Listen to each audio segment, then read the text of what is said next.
Reuters के हवाले से ईरान से बड़ी खबर है। तेहरान में एयर डिफेंस सिस्टम एक्टिव था। शुक्रवार को 20 minute air defence system active रहा।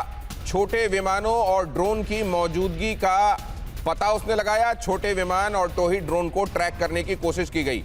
मतलब बीच में वो अपनी हर एक ड्रिल भी कर रहे हैं, ये आशीष, ये इंश्योर करने के लिए कि अगर 1-2 दिन में, और ये वीकेंड चल रहा है, अमेरिका इस बात का आदी है, वो वीकेंड में करता है ज्यादातर एडवेंचर, तो अगर ये हो जाता है तो उससे पहले हम तैयार रहें। आशीष, देखिए, इस तरह से न केवल ड्रिल के पॉइंट ऑफ व्यू बल्कि जो एडवर्सरी कंट्री होती है वो भी कई बार एक शगुफे छोड़ के टेस्ट करते रहता है। I am sure sir will be able to elaborate more, but ये आप ये मान के चलिए कि जो फेज 2 की बात मैं कह रहा हूं पिछले कई हफ्तों से, इसकी तैयारी हो ना हो, अटैक हो ना हो, रिएक्शन हो ना हो, लेकिन फेज 2 की तैयारी दोनों साइड से हाईएस्ट लेवल पर पहले से ज्यादा बेहतर दोनों साइड से करके रखना ये बहुत जरूरी है उन दोनों के लिए। और एग्जैक्टली इसीलिए इस तरह के आप चाहे ड्रिल बोलिए, चाहे आप एक एरियल इन्फिल्ट्रेशन वाली चीजें बोलिए, ये सब कुछ लगातार ये ड्रिल भी है। और आशीष ये कह रहे हैं कि इसमें भी कोई बड़ी हैरानी की बात नहीं होगी कि इजराइल या अमेरिका की तरफ से कुछ टोही विमान भेजे जा रहे हैं, और यहां जब एयर डिफेंस सिस्टम एक्टिव था तो हो सकता है उसने इसको ताड़ा हो, पकड़ा हो, पहचाना, और हमले की आशंका तो लगातार बनी हुई है और इसीलिए हाई अलर्ट पर है ईरान। और ये कहा जा रहा है कि पहले से ज्यादा तैयारी दोनों ही तरफ से है। तेहरान समेत कई शहरों में टोही ड्रोन दिखाई दिए हैं। आशीष जैसा बता रहे थे कि टोही ड्रोन भेजे गए हैं वहां। एरियल ऑब्जेक्ट को देखते ही डिफेंस सिस्टम जो है वो एक्टिव हुआ। ईरान के जुल्फा सिटी के पास 6 ड्रोन देखे गए हैं। ईरान के कुम में एरियल ऑब्जेक्ट देखे जाने का दावा है। कुम में ऑब्जेक्ट जो है वो एयर डिफेंस से इंटरसेप्ट भी किए गए हैं। लेकिन अब ये पता कैसे चलेगा श्रीवास्तव सर कि ये ड्रिल ही थी एक्चुअली, या वाकई टोही विमान आ रहे थे? और क्या अभी ईरान के पास इतना मजबूत एयर डिफेंस सिस्टम है? क्योंकि लगातार हम ये बात करते रहे कि एयर पावर और एयर डिफेंस सिस्टम, ये दोनों ही ईरान के लिए एक बड़ा मसला है, बहुत बड़ा मुद्दा है। और मैं आपको एक चीज बता दूं, हाँ। जहां तक ईरान का सवाल है, उसके इंच इंच को हर वक्त अमेरिका और जो एलाइड फोर्सेस हैं वो देख रही हैं।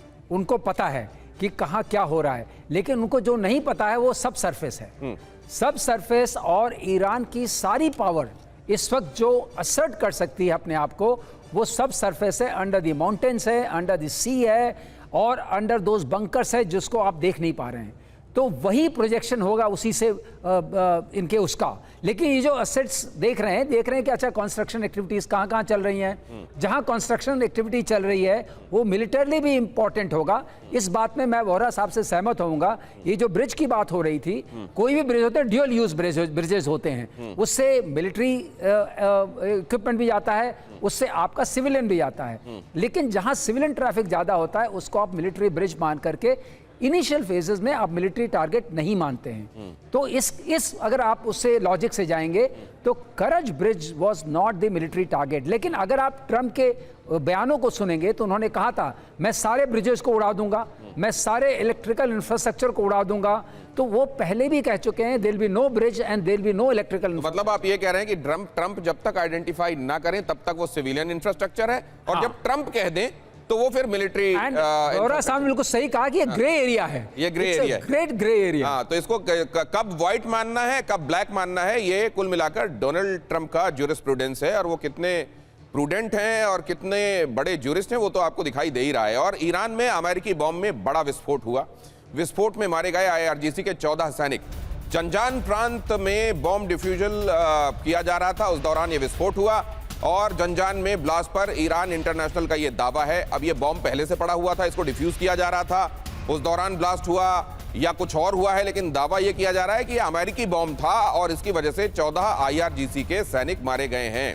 मतलब ये बम उस दौरान भी फूट रहा है जब सीज फायर चल रहा है। लेकिन मैं इसको लेकर जरा आपके पास एक बार फिर आना चाहूंगा। आप ये डोनाल्ड ट्रंप की बातों में किन चीजों को आप, दीपक वोहरा सर, किन चीजों को मानते हैं कि इसको गंभीरता से लिया जाना चाहिए, और किसको मानते हैं कि ये डोनाल्ड ट्रंप की आदत के मुताबिक वो बोल रहे हैं? शायद वो जान के ये इंप्रेशन देना चाहते हैं कि मैं कमजोर हूं, मैं कंफ्यूज्ड हूं, मैं अपना इरादा बदल लेता हूं। ये उन्होंने पहले भी कोशिश की थी और फिर लास्ट मोमेंट पे पूरी दुनिया को हैरान कर देते हैं, ठोकते हैं, मिलिट्री एक्शन लेते हैं।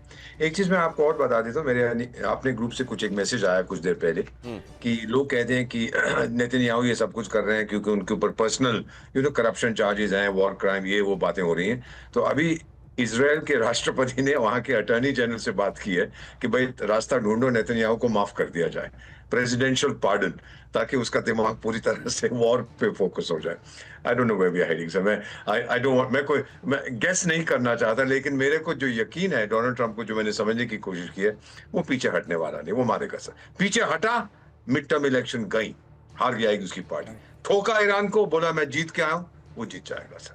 This is my. तो अब तो वो ये बात करने लगे हैं सर, अब तो ये कह रहे हैं कि ईरान से लौटते हुए हम क्यूबा भी देख लेंगे। संजय भारद्वाज जी ये भी कह रहे हैं। मैं थोड़ा अगर मैं ट्रम्प को थोड़ा रीड कर रहा हूं तो देखिए वो क्या करते हैं, पहले जो करंट को बिल्कुल एकदम हाई लेवल पे ले जाते हैं, फिर वो धीरे धीरे नेगोशिएट करते हैं। आप देखिए जो ट्रम्प का टैरिफ रेजीम था, इस पे इतना लगा दो, इस पे रेसिप्रोकल कर दो, ये कर दो, फिर धीरे धीरे नेगोशिएट करके वो 15-17% पे लोगों के आ गए।